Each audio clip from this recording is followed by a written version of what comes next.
markale isku soo noqod wanaagsan daawadayaal ganacsatada Soomaalida ee ku nool dalka Turkiga ayaa waxa soo food saaray walaac dhanka sharciga ah. Ganacsiyada ay dadka Soomaalida ahi ay ka sameynayaan dalka Turkiga ayaa muddooyinkii u dambeeyay ahaa mid sii kobcaya iyadoo dhanka kalena ay sii badanayaan dalxiisayaasha Soomaalida ah ee dalkaasi booqanaya. haddaba maalmihii u dambeeyay waxaa Soomaalida ganacsiga ku leh dalkaasi soo food saaray walaac ku aadan dhanka arrimaha sharciga iyagoo tiro meherado ganacsi ah la xiray halka dadka ka shaqeynayayna xabsiga loo taxaabay qaarkoodna la soo musaafuriyay. xaafadda lagu magacaabo Kizilay oo ku taala bartamaha magaalada Ankara ayaa noqotay xudunta ganacsiyada Soomaalida ee garabka isku wada haya, waxaana goobtaasi laga furay meherado ganacsi gaar ahaan meelo wax lagu cuno, goobaha dharka, xawaalado, timajarayaal iyo goobo kale oo kala duwan. Warbaahinta Turkiga ayaa aad uga hadashay ganacsiga sii ballaaranaya ee Soomaalida iyaga oo ku qeexay in qaar ka mid ah wadooyinkii ganacsi ee dalkaasi ay isku rogayaan magaalo yar oo ay Soomaalidu leedahay.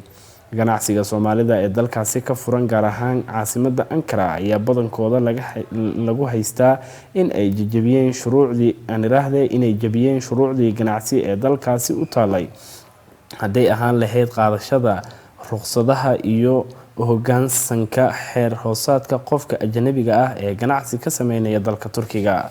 bishii Sebtembar dhacdo argagax leh oo argagax ku beertay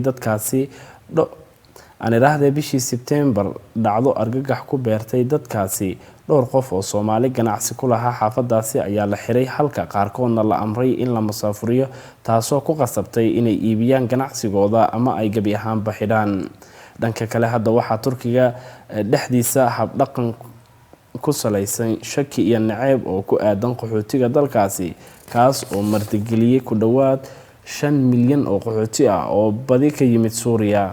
bilihii la soo dhaafay mucaaradka Turkiga ayaa bilaabay inay sii huriyaan olole ka dhan ah dowladda oo ku guuldareysatay inay soo saaraan xeelado qaxooti oo macno leh oo aan ahayn siyaasadda xuduudaha furan. farqiga ugu weyn ee u dhaxeeya bulshada Soomaaliyeed iyo qaar badan oo ka mid ah dadka soo galootiga ee ku nool dalka Turkiga ayaa ah in Soomaalida ay u badan yihiin dad aqoon sare leh oo si sharci ah ku yimid Turkiga, sida ay sheegayso warbixin lagu daabacay wargeyska Middle East Eye. ku dhawaad dhammaantood waxay haystaan sharciyo degan.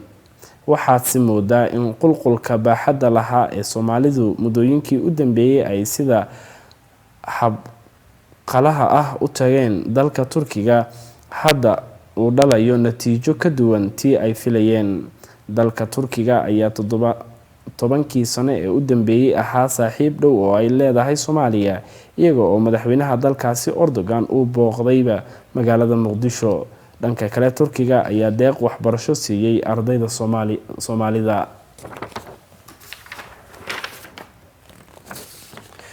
وهجاك داوديال قضب كاسية يودن بيه برنامج كينا ظهورسون وإذن لسه عدسيني يعني قو علي الشيخ إبراهيم عبد الرحمن الطوري أيا فرسميني 5 TV أيا تيتوسون وغدا ونيسين واتكم هالسنتين داوشيدي ناتني إنتان برنامج كان متكحي وكل مدونو حندمانتين إذا كيغتاقي الناس إذا سينا متقليو. السلام عليكم ورحمة الله وبركاته.